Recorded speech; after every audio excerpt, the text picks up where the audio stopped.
Hey, everybody, welcome back to the Energy MD podcast, where we help you resolve your chronic fatigue, ME/CFS, and long COVID so that you can live the life you deserve.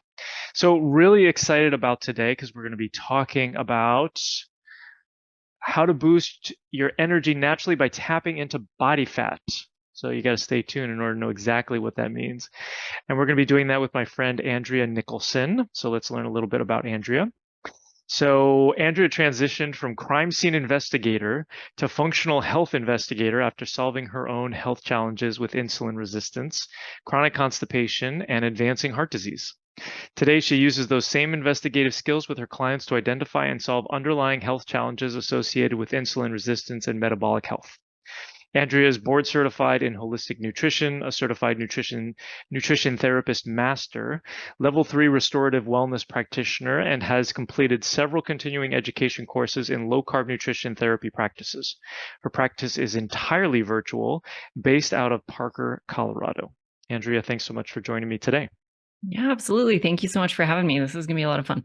Yeah.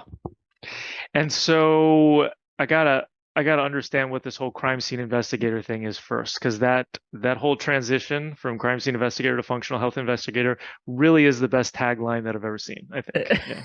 It is definitely a unique story and probably not one that you'll find anyone else can share. So yeah, it's an interesting story. That was my career at the time, and it seems unrelated because it kind of is, but that just happened to be my career at the time when I was going through my own health journey. And so through that, heart disease is obviously a big deal for everyone. It's a really big deal in the field of law enforcement, and it's a really big deal in my own personal family. That's the biggest family history my family has. Thankfully, I was adopted as an infant, or I would have been orphaned at 15 when literally my entire family had all passed away from heart disease, Wow. including both parents fairly young. My mom was only 49. And so that was always a big thing in my mind. And then in law enforcement, with high stress and crazy hours and just all the things, it's also a really big deal in law enforcement. And so working as a crime scene investigator, I was around that. We had a sheriff at the time who was very interested in helping the staff not go down that path. And so he brought in this comprehensive cardiology panel with a local doctor that, they were doing the NMR profile testings for particle size, and they did the carotid scans, and they did the EKGs and the stress test, and they did, this whole big thing. And in my mid-20s, I had heart disease already developing. And so that was kind of like, okay, this is really serious. I wasn't obese. I was reasonably active. I thought I had a pretty good diet. I didn't have any health considerations. I wasn't on any meds. Like I really thought I was going to come out okay, and I didn't. My arterial age was like 4 years older than my chronological age. I had all the wrong lipid profiles. I had high inflammation, just like all the things. And I'm like, well, this isn't good. I'm halfway through my life if I continue down the same path as my family, and if I pass away early like my mom did. And so that was really not okay with me. But the doctor was like, just eat a heart healthy diet, exercise, don't smoke, and don't get overweight. And I'm like, okay, well, I'm already not overweight. I've already never smoked a day in my life. Like, I already thought I had a pretty good diet, and he couldn't really tell me any more detail than heart healthy diet, just standard advice. And I'm like, okay. So I ended up just kind of doing my best. I did my own research. I looked up the American Heart Association and like all their recommendations, went down that whole path, ended up throughout the next year transitioning to a fully plant-based diet, all the fiber, low fat, cut all the saturated fat, really watched my calories, started working out like twice a day, just really tried to do everything I could do. A year later, went back to the exact same panel again, and it was worse. Like Cool. significantly worse. Now my arterial age was 11 years older than I was. Inflammation was even higher. Like everything just went the wrong direction, doing all of the right things. This was not Oreos and Doritos. This was plants and whole grains and, lots of fiber and low fat and balanced calories. And I was just at a complete loss. And so that's when I really just had to use those investigative skills to figure out what the heck was going on, because none of the standard advice was working for me. And in fact, it was making me worse. And so that's where the investigation side of it comes in. That's awesome. And so I actually, we'll come back to the belly fat thing, but I think this is really interesting and it's a topic that we haven't really discussed before. So I'd love to go down the heart disease rabbit hole if that works for you. Yeah. Great.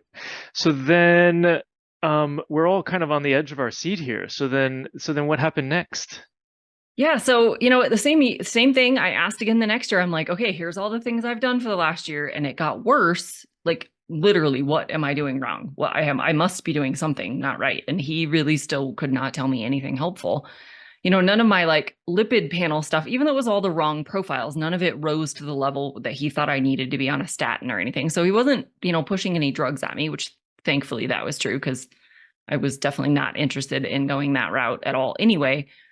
But he still couldn't tell me like why it was getting worse. What was actually going wrong? What was I doing wrong? I really just didn't want to sit back and blame my genetics. That would have been the easy thing to do because that was my entire family history. And I knew that. But I knew enough to know that genetics aren't guarantees. They don't mean you're automatically going to get whatever the disease is in most cases. And so I just didn't want to kind of play the victim card and, just sit back and say, well, I guess I'm going to die young like everybody else. I really wanted to understand why it was happening. I knew there was something. And so I just started doing different research. And I'm like, okay, well, clearly the advice of all the conventional American Heart Association, all of the, standard fitness and nutrition stuff that was kind of on the front of every magazine and those kinds of things, that was all the stuff I was doing and it wasn't working. So I had to find something different. And so that's when I kind of turned to different sources and different people who were looking at it differently, who were actually doing the research, who were in what we know today is functional medicine. This was, 20 years ago. That wasn't really a big topic of conversation back in the day. Nobody really knew those terms and that kind of thing. But there were other tests you could get done. There were people who were looking at things in a different way. And that's when I kind of stumbled into this whole world that we now know as functional medicine and learned a lot more about my body and how it was working and why, plaques developed and what actually drove cholesterol and all of those kinds of things. And really then looked at my own diet and found that, yeah, I was eating a lot of really good foods, all these, great plant foods, but I was essentially eating all carbs. I was super low protein. I was super low fat. So I was deficient in all the fat soluble vitamins. I had lots of other nutritional deficiencies. My gut was actually a mess. I didn't even know it at the time, but through this journey of learning more about my body, that's when I discovered that I was chronically constipated. I didn't know. That's all I'd ever known. That was just my normal. And so that really made me look at my gut, realize that was a mess. I had basically no bacteria, despite eating all that fiber, all this fiber that's amazing for your gut microbiome. I had basically no microbiome. I had a couple of pathogens and very low good bacteria. So, just kind of working my way through all those things, then I found this whole world of blood sugar management and insulin resistance. And I knew a little bit about that because my adoptive mom is type 1 diabetic. So I knew about blood sugar from her perspective. I didn't really know anything about insulin resistance. I knew I wasn't like type 2 diabetic, but I did have insulin resistance. My insulin was high and my A1C was climbing and, I was going down the wrong path. And yeah, when you look at what I was eating all carbs. I was eating frequently because not only do carbs not keep you full for very long, but that was the advice. Eat every 2 to 3 hours. Keep your metabolism stoked. So like I literally looked at everything I was doing, everything I was eating, my eating schedule, my eating habits, my workouts, all the things. And I was just literally doing all the wrong things for my body. So then the next year, so then you did all the right things as you're kind of going through this. You go low carb. What else did you do? Yeah, I started doing more fasting, eating less often, getting back to just eating like meals, not meals and snacks and, constant food all day long. I implemented a couple, not very often, but a couple of longer fasts to just sort of kind of reset the body and, just break some of those eating habit cycles that I had. I also worked on the gut health. So I eradicated the pathogens and rebuilt the microbiome and got the gut kind of working again. So over the next several years, I really changed all the things. I added more animal proteins back in. I added healthy fats back in. I really started scrutinizing every label. I was still getting a lot of vegetable oils and stuff because with all the vegetables, I was eating a lot of salads and those kinds of things. And so the salad dressings are full of all the bad oils. And there was just a lot of things that I just didn't know. And so through this process, I really started scrutinizing labels, really paying attention to the food quality, increase the protein, increase the healthy fat, changed up my eating schedule. I also changed up my workouts. I was doing a lot of high intensity cardio and I wasn't doing as much strength training stuff. And so I needed to build more muscle and I needed to stop stressing my body as much as I was with the chronic cardio. That was really causing a lot of the inflammation. And I could feel it in my feet, in my legs, my joints. Everything was sore. I was stiff even on the days I didn't work out. It just really wasn't working super well for me. The career alone had a lot of stress. Crime scene investigation is a 24/7 job. And so there was a lot of sleep disturbances and, having to hit drive-throughs or having to eat, pizza or burgers or whatever they brought to you on scenes. Thankfully, that wasn't an everyday thing. So I did have control over the bulk of my diet. But there were those days when it's like, I haven't eaten anything in 12 hours and they just brought pizza. So, you're going to do what you got to do when you're at the scene and you can't really leave and you can't really take your food with you. So, there were lots of things like that that did factor in. But ultimately, yeah, it was cleaning up the diet, changing the foods I was consuming, eliminating the vegetable oils and some of those inflammatory ingredients that I didn't know about previously. And then changing up the workouts, really paying attention to just, quality diet, the right exercise, sleep, stress management, all of those kinds of things. And over the next several years, those were the things I really focused on and just improved all of those things. And yeah, when I went back to redo the panel one more time, all of it was gone. What? They couldn't find any plaque. All my lipid panels were correct. My inflammation markers were ideal. I had no more insulin resistance. And my arterial age was now younger than my chronological age. Like it all reversed. That's awesome. So you ate more, I mean, it was a combination of all these things, but you Yep, ate more meat, I did. right? And you got better blood vessels and less plaque. Can you Yep. talk a little bit about the myth around that? Yeah, there's so much misinformation that we've all been fed for so long. And this takes a long time to kind of wrap your head around because you end up kind of doing the opposite of what we've been told for all these years. And that it took me a long time to kind of get used to like intentionally eating fat again after all those years of trying to avoid it and trying to really, go low fat, which automatically lowers the calories. And so when you're focused on calories and fat, you end up eliminating so many great things, but we need healthy fats. Our brain uses a ton of fat. We need the fat for our hormones, for our cell membranes, for just so many things in the body that we really have to have fat in our diet. Now, of course, there's a wide range of types of fats. There's different sources of fats. There's, industrially produced or modified fats. And then there's the natural fats that come with our foods. And so I'm a big fan of all of the range of natural products. So I think, we do need the fats that come with our animal products. We do also benefit from the fattier fruits like the olives and avocados and coconut. I think we need to avoid the chemically altered and fake fats, those kinds of things that are damaging our cell membranes and our cell receptors and our cell signaling processes and all these things. That's true of any fake ingredient, really, whether that's a fake sugar, a fake fat, a chemical additive, a preservative. They're chemicals, and our body doesn't really know what to do with them. And so we definitely need to stick with, the whole foods. But we've been told that fat is what clogs our arteries. And, that like logically seems like it makes sense. You eat fat, it goes straight through your body, into your blood and gets stuck in the cell walls or in the blood vessel walls. That logically seems like it makes sense, but that's just not how biology actually works. That's not how the body processes fat. It has to go, through various systems. It goes through the liver, it gets packaged, it gets carried on proteins. It doesn't just freely float in the blood. Like if you actually understand anatomy, physiology, biology, then it's actually really easy to look at it differently because that's just not how fat works. It doesn't just free float straight from our stomach through our blood and then land wherever it lands. That's just not how it works. And so we've been told to fear the fat, frankly, based on poor science. And so we really need to just completely unwind that narrative and get back to eating real foods. I mean, if you look at human history, back in the day before industrial food plants existed, we ate natural fats on animals from all the fatty, just all the things in nature. We ate the fat and it didn't cause heart disease, 1,000 years ago. People didn't die from all these chronic diseases back in the Mhm. day. They do now because of the processed foods, the chemicals, the altered nutrients, if you can even call them that, in our food today.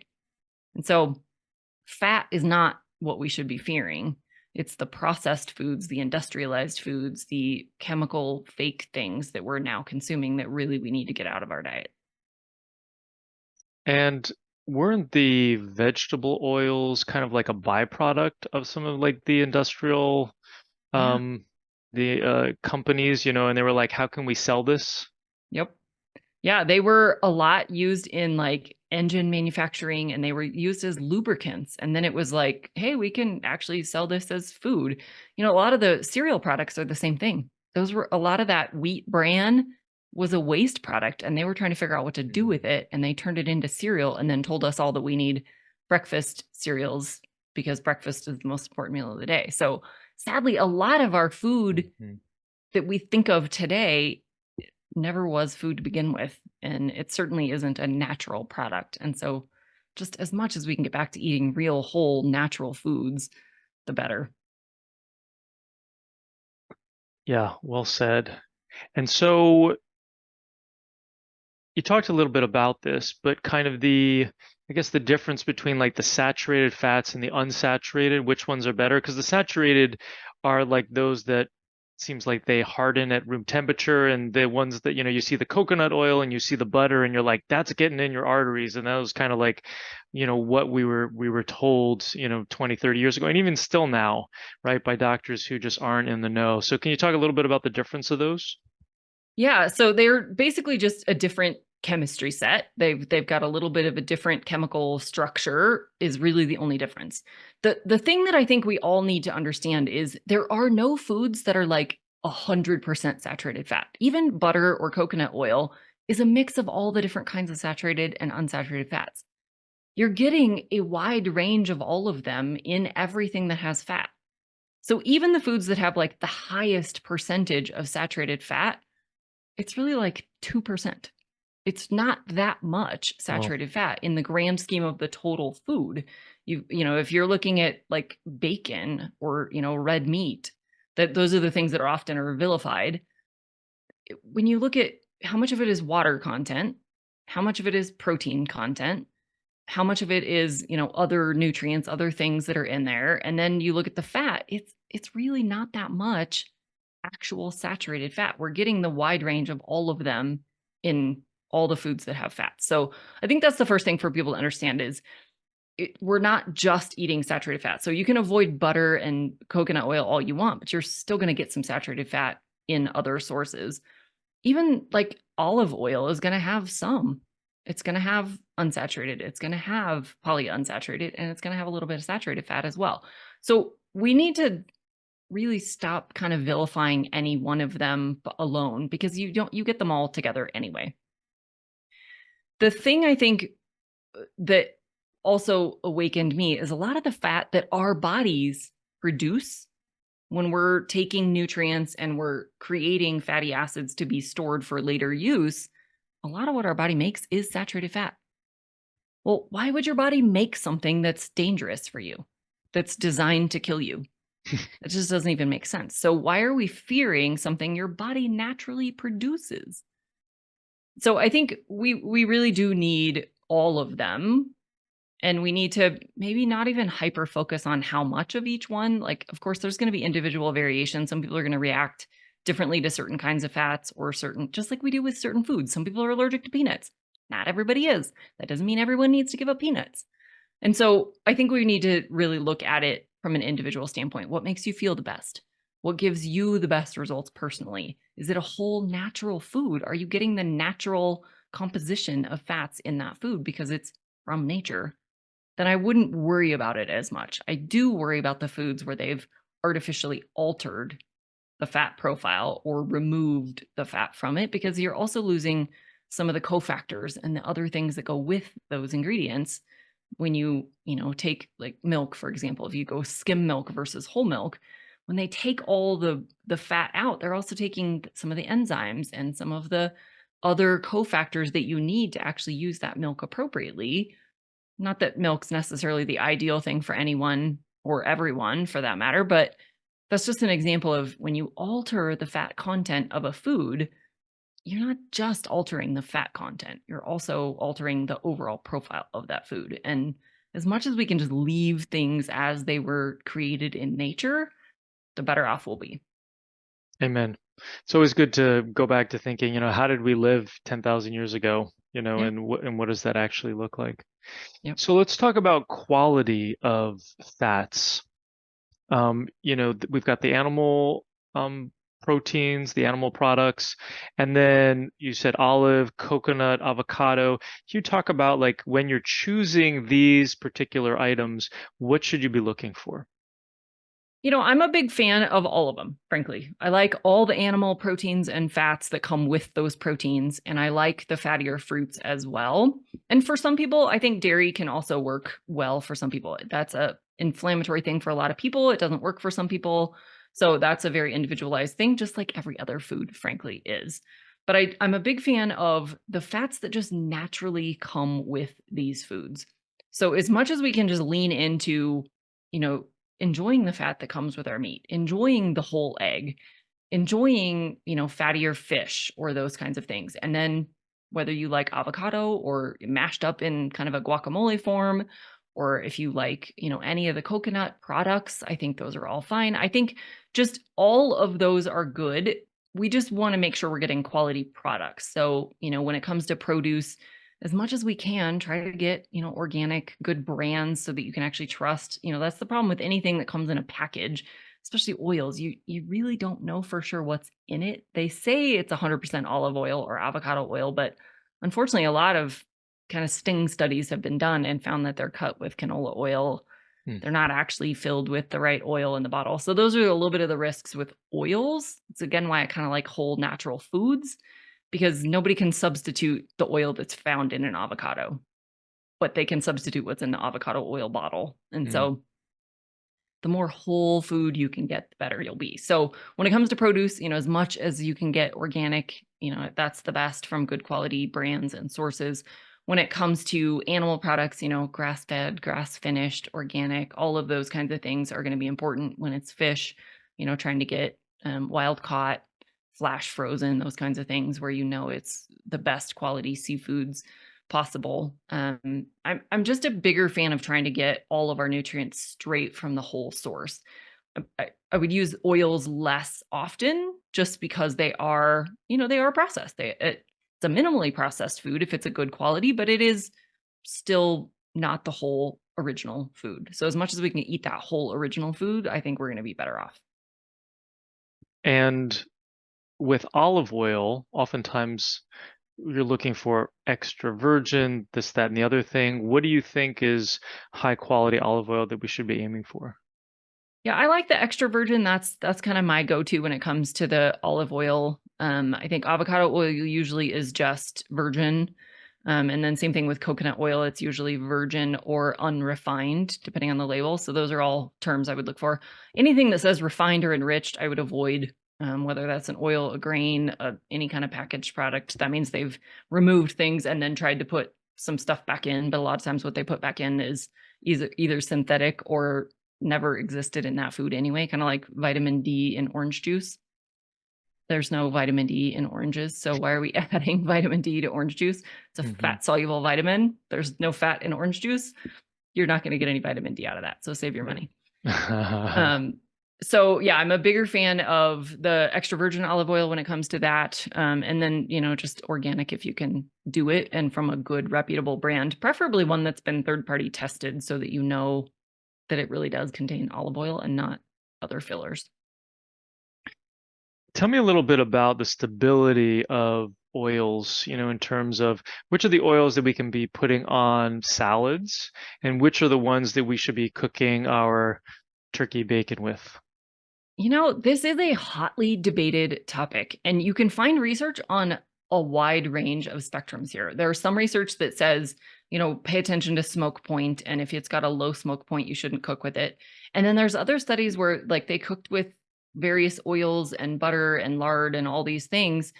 And like olive oil actually came out as one of the best in that particular study based on looking at like polar compounds being developed and those kinds of things in the cooking process.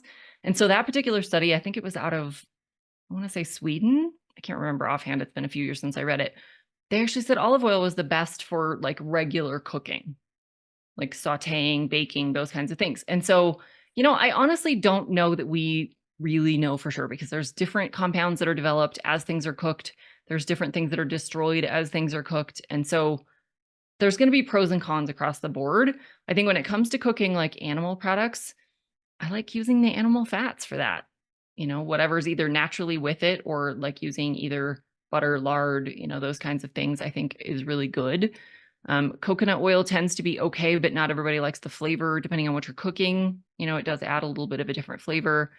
I think if it's reasonably low temperature, you can probably get away with avocado oil and olive oil. Grilling, maybe not so much because that's often so much higher. So, I think it really depends on what kind of cooking you're doing, what temperature you're going to be cooking it at, how long is it going to be cooking for, how much do you really need to add? A lot of things we can cook without adding any cooking oil of any kind or any kind of added fat. It'll naturally come out of the food. And so we don't necessarily always need to cook with any.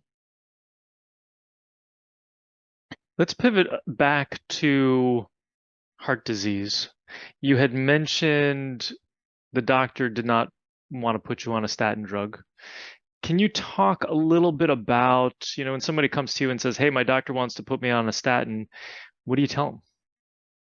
Well, I am not a medical doctor, so I do not recommend or avoid, or I don't get into the pharmaceutical game too much directly, but I do try to educate people on, resources they can go look at to just be informed consumers, informed patients, understand the risks and benefits of whatever they're considering or someone's recommending to them. I think the same thing is true whether it's a nutrition plan, a fitness plan, a supplement, a medication. We need to be taking more control over really being educated and fully informed around these things so that we can make the best decision for ourselves. So the statins, like every pharmaceutical drug, have pros and cons. They are capable of doing what some of them claim they do, which is, lowering LDL cholesterol. It's debatable if that's a good thing. There's some newer research that's showing that, especially as we age, having a little bit higher LDL cholesterol might actually be protective. It's, LDL is another one, kind of like dairy fat or dietary fat, that has been vilified, but LDL is actually a big part of your immune system. It helps carry out bacteria from your blood. It helps reduce your sepsis risk. It's one of the responders for your immune system. That's why it's actually a part of plaque, is it's responding to deal with the wound or the injury or the damage. It's not actually a problem. It's a responder. It's kind of like the ambulance that shows up to the accident scene. The ambulance didn't cause the accident, but it's there trying to help repair the damage or, clean up the scene. And so the problem I have with drugs like statins, and a lot of others are similar, is they can increase your risk for things like diabetes. They can deplete your energy because they change some of the other cellular pathways in your body. Like statins, for one, kind of block the pathway that we need to synthesize CoQ10, which is tremendously valuable in energy and, muscles and just all the things that we need to live our best lives. And so, they have downsides. And so I think we all just each need to be really well informed so that we can make our own best decisions. And then know that it is your decision to make what you take. It's your decision to make, what food you eat, how often you eat, what kind of exercise you do, what kind of pills you take, all the things you actually get to say. It's your body. And so your doctor may make a recommendation for a particular prescription or a particular procedure, but you ultimately get to say. No one else can make you do anything. So I think, that's a big part of it, is just being well educated. And sometimes we just need someone to tell us, like, where can I go learn more?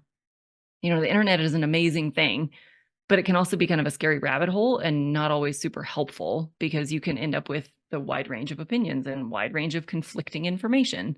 So sometimes it's nice to, ask people like you or ask people like me for recommendations on where to go get differing opinions. And I think that's just where we need to go with all the decisions we're making. We need to take back control and ownership over these decisions and being informed consumers. Amen. Let's talk a little bit about labs. So coming back to or staying with heart disease. So are there particular labs that you like to look at to determine, somebody's heart attack or stroke risk? I mostly start off with a relatively basic panel, the stuff that your doctor's probably already running, your normal CBC and your comprehensive metabolic panel, your lipid panel, just, the standard stuff. Let's start with that and let's see if there's any indications of problems there. Let's see where there's, underlying imbalances. Do you have blood sugar issues? Those kinds of things. I like to also look at, fasting insulin, because insulin resistance is one of the primary drivers for heart disease. And so I really want to know where your insulin resistance is at. So a hemoglobin A1C and a fasting insulin, in addition to the glucose that's going to come with the comprehensive metabolic panel, I think that gives us a really good picture for the blood sugar handling side of diabetes and heart disease risk.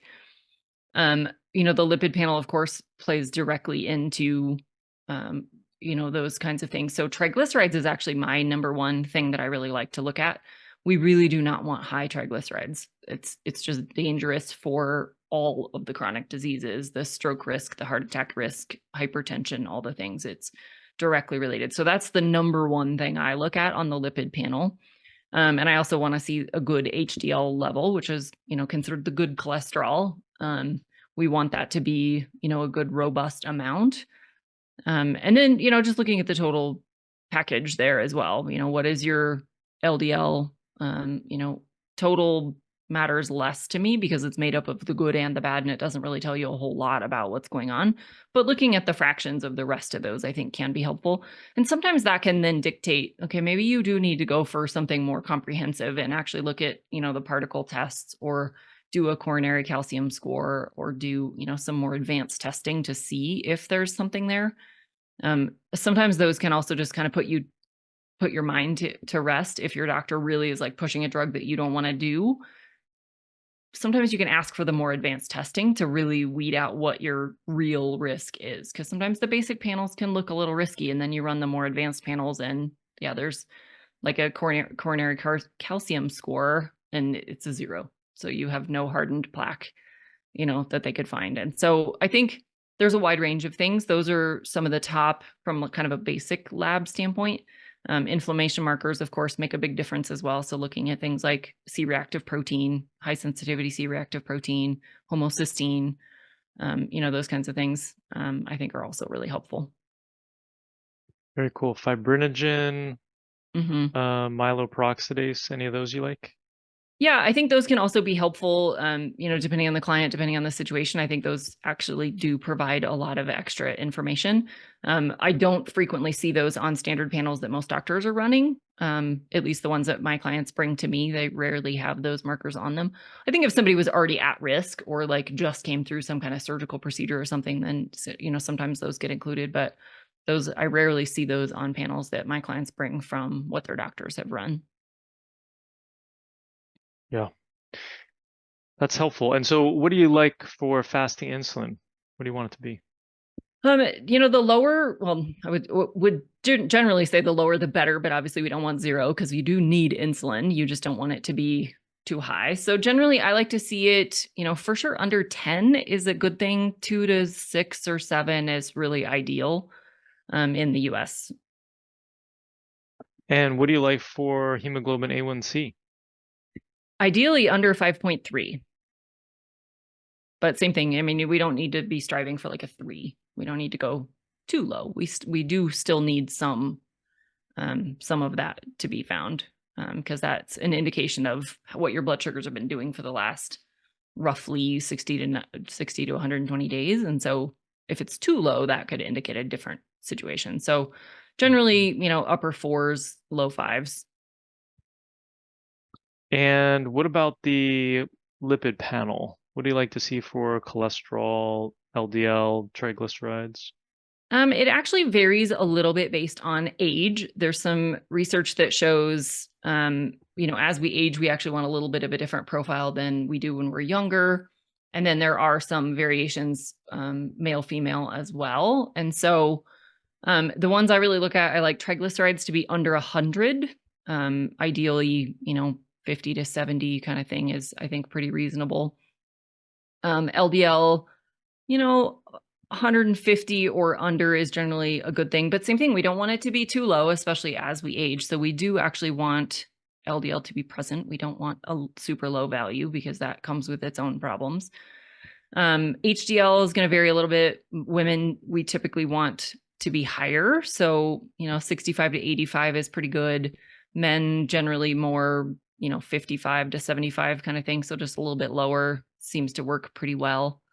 Total, I really don't pay attention to a whole lot, but kind of a standard number people aim for is usually 200 or less. But I think if you've got a robust HDL and a good LDL, you could actually be a little bit higher than that. And so Right. I don't really care so much about total. Yeah, in my family, we have some of the familial hypocholesterolemia, and so we're always running around 250 to 300. Yep. Generally, because our HDL is like 100, 110. Yep. What do you think about those numbers? What do you recommend to those people? I think if it's truly a genetic situation, then I don't care so much about those numbers all by themselves if they're in the context of ideal health and all the other categories. So if you don't have any evidence of metabolic disorders, you don't have type 2 diabetes or prediabetes, you don't have high inflammation, like if everything else looks good and you're in the ideal ranges for all of the other kind of key markers, I kind of don't care as much. I mean, if you really want to know, you could do the CAC scoring, you could do, the CT scans of the arteries and just see what the plaque situation looks like. I think there's other things that you could do to really know for sure.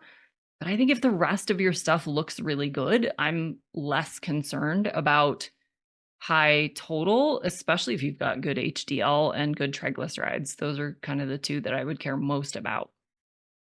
Yeah, and I think what's important for people listening to this and watching it right now is to realize that, the what you're getting from your conventional doc is like, just the cholesterol. And there's so much that we're talking about here that needs to be looked at to get a complete picture. And before you go and you get a statin drug that has a whole bunch of side effects, you need to kind of explore a number of these things and look at, okay, well, what can you do first in terms of being more natural, getting back to basics, getting back to nature? Yeah. Awesome.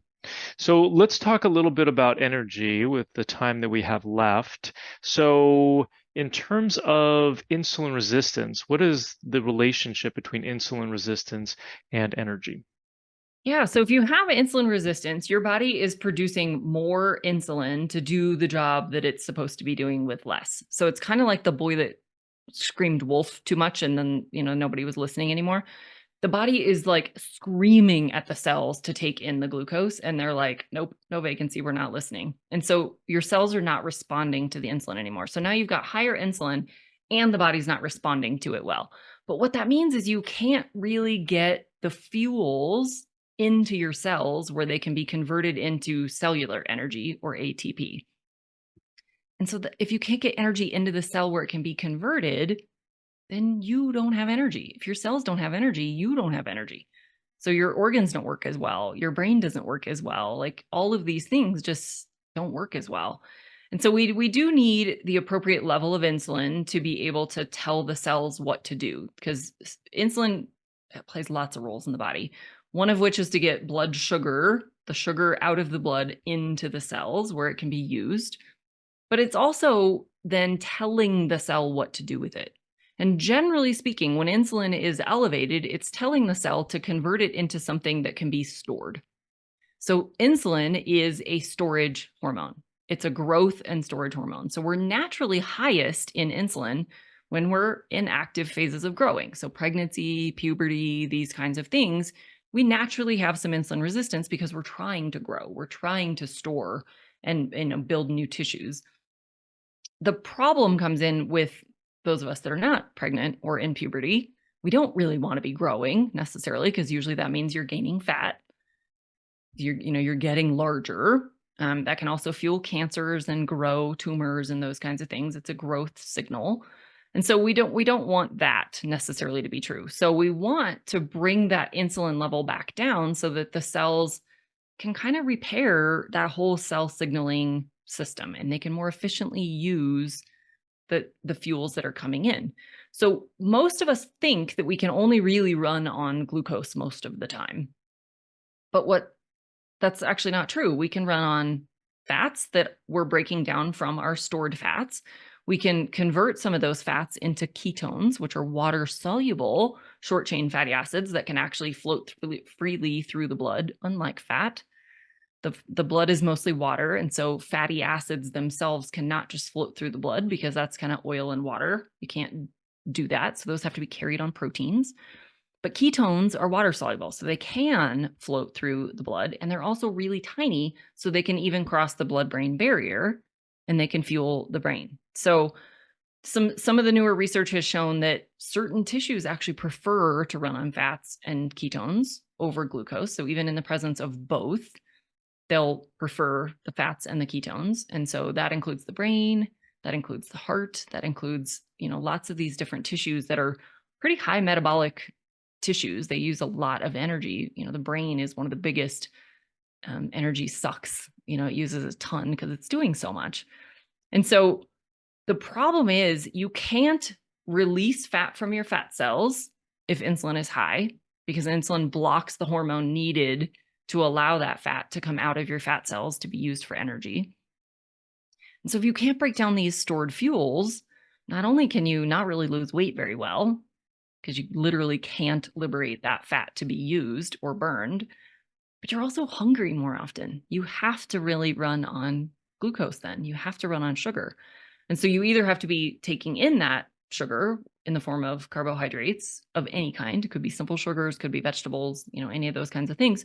Or you have to be converting other things into glucose, which our bodies are really good at. And we can turn certain amino acids into glucose. We can turn certain components of fatty acids into glucose. And of course, we can turn other sugars into glucose as well. And so when insulin is high, when you have that insulin resistance, you can't use those stored fuels. And so you're left to just eat for energy, and you can only really burn what you're consuming. And so you can't keep up your energy unless you're eating, but then you also can't really lose weight or lose fat effectively. And so what's the solution? So the solution is to really get a hold of the insulin levels, really bring those down. And the easiest way to do that is through what you're eating. So carbohydrates have the biggest blood sugar impact. And when you have a big blood sugar impact, you get a big insulin response. And so that's going to be the primary driver is, how much glucose are you literally taking in with your diet? But it's also driven by how often you're eating. Every time you consume something, you get some level of blood sugar spike and some level of insulin spike.